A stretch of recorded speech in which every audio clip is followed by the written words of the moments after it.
constatare quello che si è fatto. Vine para ver y confirmar lo que se ha hecho. A ver y confirmar lo que se está haciendo. Pero más que todo, a ver y confirmar lo que queda por hacer.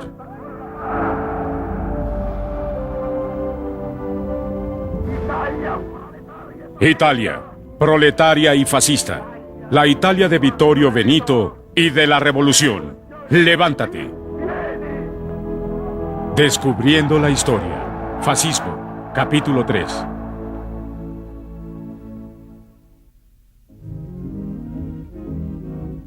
Italia, 1922. A los 35 años, Mussolini llegó al poder. No solo en Italia, sino en todo el mundo, subió al escenario. En los siguientes 10 años, los aciertos y beneficios logrados bajo su régimen borraron la línea entre el progreso y la opresión. En una Europa muy averiada, después de la Primera Guerra Mundial y tambaleada por la caída de Wall Street en 1929, el fascismo parecía ser la respuesta para algunos. En Alemania, Italia y España, los líderes tenían una razón que parecía ser muy sensata.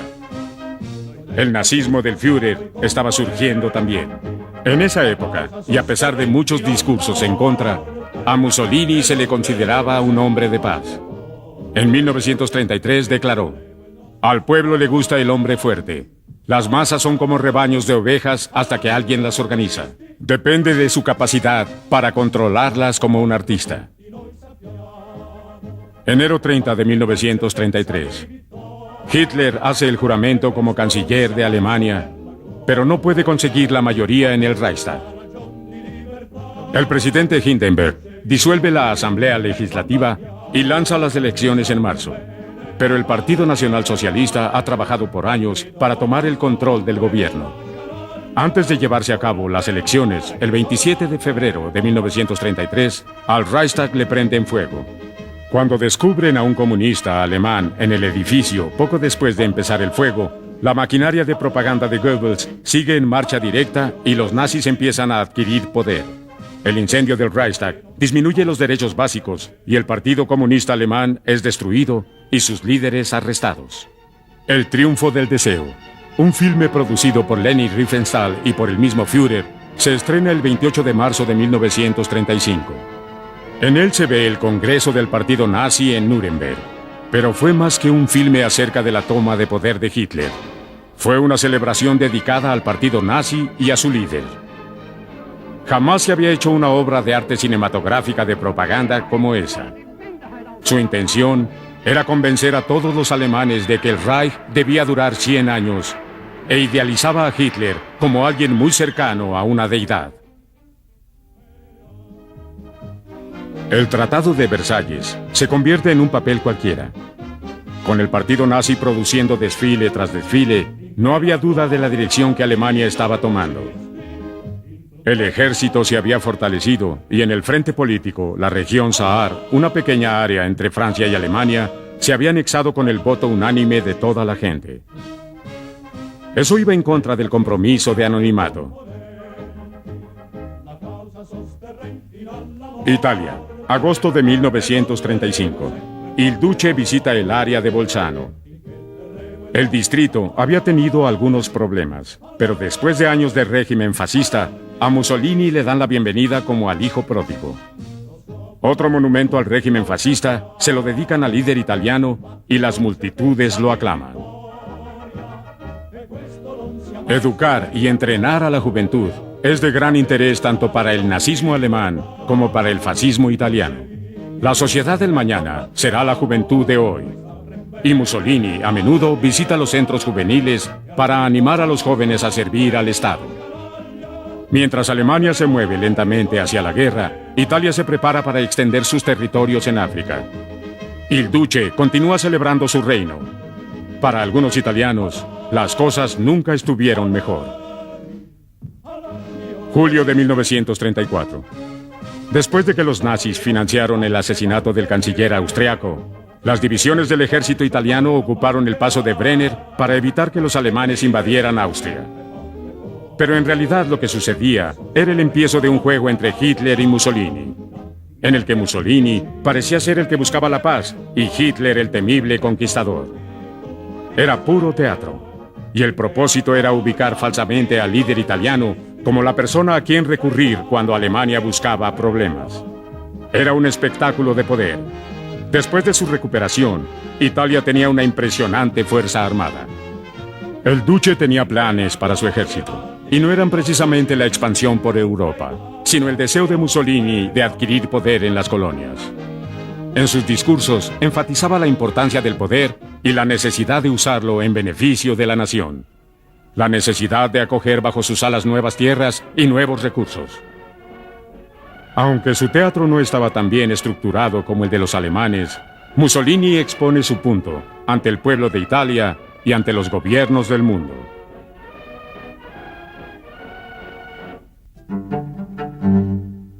Mussolini equilibra con cuidado su dictadura con el poder del rey.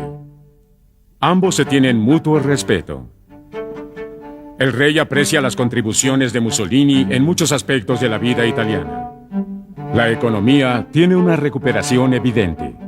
Mussolini admira el sentido común del rey y su medida intervención en asuntos políticos. El compromiso ante todo. La monarquía tiene gran influencia en el ejército, pues muchos de los oficiales son de sangre real o aristócrata. El rey también aprecia los esfuerzos de Mussolini en la recuperación de la Primera Guerra Mundial, pues todo pudo haber sido más difícil. El rey ahora pone su atención en la próxima aventura. Septiembre 28. El ejército se moviliza y unos días después, Mussolini le declara la guerra a Etiopía.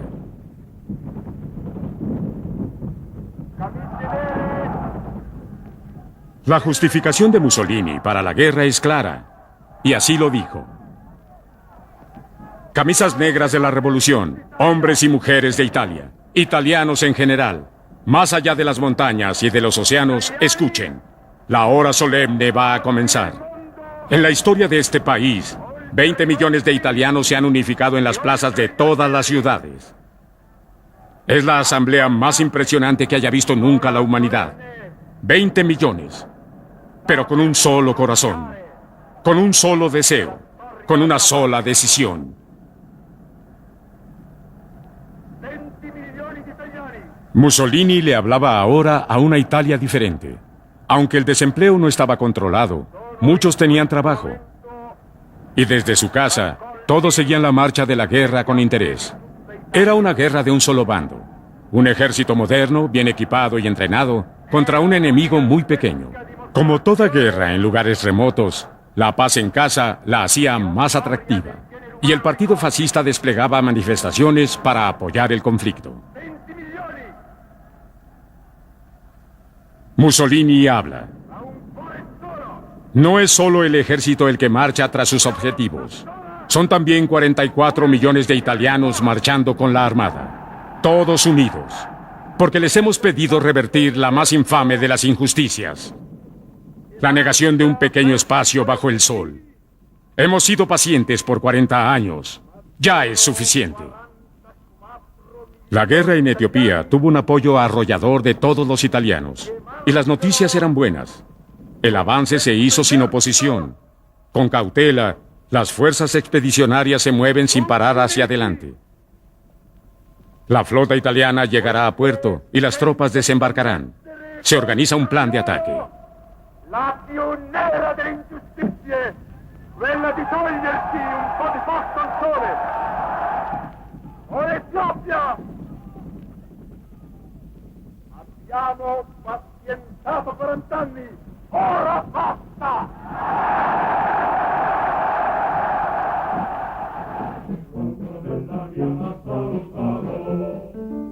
Octubre 3.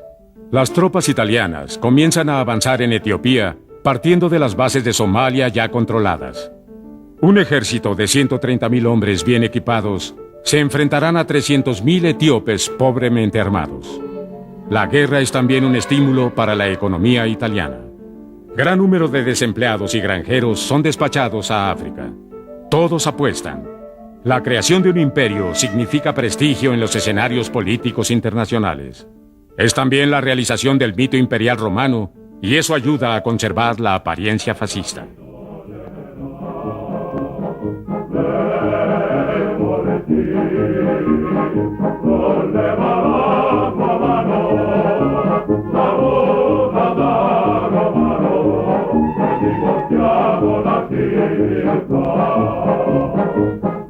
La opinión pública internacional critica la guerra entre Italia y Etiopía. Quien más se opone es Inglaterra, que ve el ataque italiano como una amenaza a su imperio.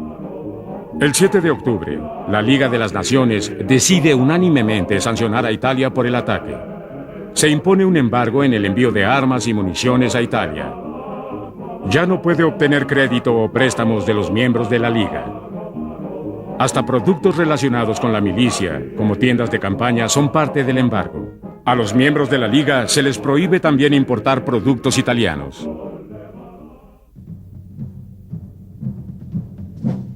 Pero las sanciones no detuvieron la guerra. El 7 de diciembre, Mussolini da su respuesta a la Liga de las Naciones. Habló así: nada nos detendrá. No hay acción que distraiga nuestro objetivo. Nuestras intenciones fueron claras desde el principio. Y en lugar de un diálogo constructivo, prefirieron las sanciones. Se nos llama agresores cuando nuestra única intención es civilizar a una nación atrasada, cuya población nativa ha esperado años para tener este adelanto. Ya que se nos niega un mercado para nuestros productos, nosotros contrasancionamos a quienes se oponen. Esto es para nuestra protección.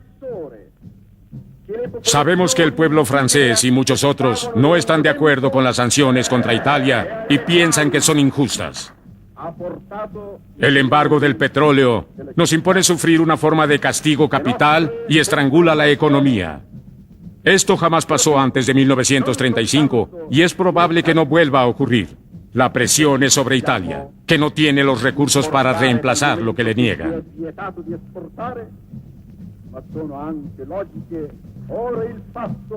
La guerra siguió con resultados predecibles.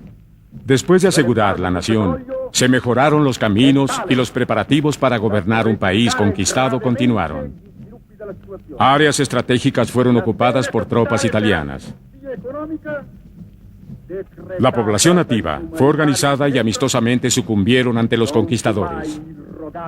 Hubo grandes celebraciones y fiestas financiadas por los ganadores. Para prevenir que retomaran el territorio, se ubicaron defensas en los perímetros y lentamente, uno a uno, los jefes tribales tomaron camino para reunirse y hacer la paz con el nuevo líder nacional. Hubo poca oposición para la ocupación. Si estos pueblos tribales se hubiesen enfrentado a un ejército bien organizado y estructurado, habría sido una tontería. Los comandantes de campo se aseguraron de que el armamento estuviera a la vista, para que cualquiera que quisiera ver cómo marcharía la guerra, no tuviera duda después de ver las armas. El viejo refrán, apúrate y espera, se aplicaba a esta campaña y a todas las guerras. Pero la ocupación fue tan sólida como el mármol y las tropas no pararon. Con algunas cosas entrando a la economía italiana, las sanciones probaron no durar mucho.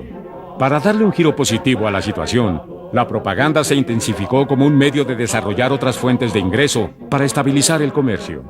Un esfuerzo tuvo frutos. Fue el Día de la Fe, en que todas las mujeres italianas donaron al Estado sus anillos de bodas. Esto produjo una ganancia de más de 500 millones de liras. En estos tiempos hostiles, el gobierno diseñó políticas autocríticas en un intento de minimizar el impacto de las sanciones. El resultado del conflicto jamás se puso en duda. La brecha en tecnología, entrenamiento y materia entre los dos ejércitos dieron el triunfo a los agresores. Cuando se resistieron, las fuerzas de Mussolini no dudaron en usar gas para controlar a las masas. Las operaciones fueron muy sencillas, con Podalio como comandante en jefe del ejército. La guerra termina en 1936 con la victoriosa batalla de Menchú. Pero la promesa de una vida mejor para los etíopes nunca se cumplió. Mientras tanto, Alemania le asesta otro golpe al Tratado de Versalles. Las tropas nazis entran a Granamia, un área que según el tratado se suponía que permanecería neutral. 5 de mayo de 1936. Los líderes etíopes huyen. Mussolini proclama la victoria y 4 días después anuncia la formación del imperio fascista. Antes del anuncio oficial, la prensa enloquece. el mismo Mussolini hace el dramático anuncio. Atención telégrafos. Hoy, mayo 5 a las 16 horas, liderando las tropas victoriosas, entré a Desabova. Etiopía ya es italiana. Esta es una fecha importante para la nación. El pueblo italiano que resistió, que no se dobló ante la Liga de las Naciones y por ser el principal actor de esta acción, merece esta gloriosa victoria.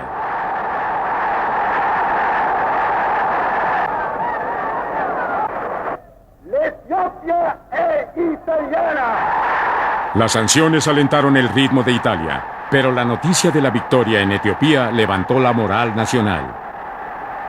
Ya que no había más que celebrar, Mussolini engrandeció su esfuerzo en la guerra. Uno de los mayores cambios en la vida de los italianos fue la urbanización. Había más gente en las ciudades realizando actividades. Y con la victoria, la fiesta reinó en las calles. Mussolini no dejaría escapar este momento sin dar espectáculo.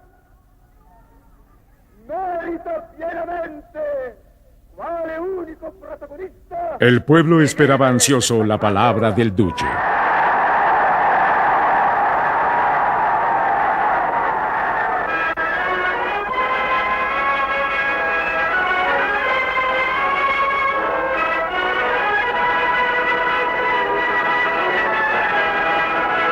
Un grande evento si compie. Mussolini habló. Italia Algo muy grande ha pasado. Italia tiene finalmente su imperio.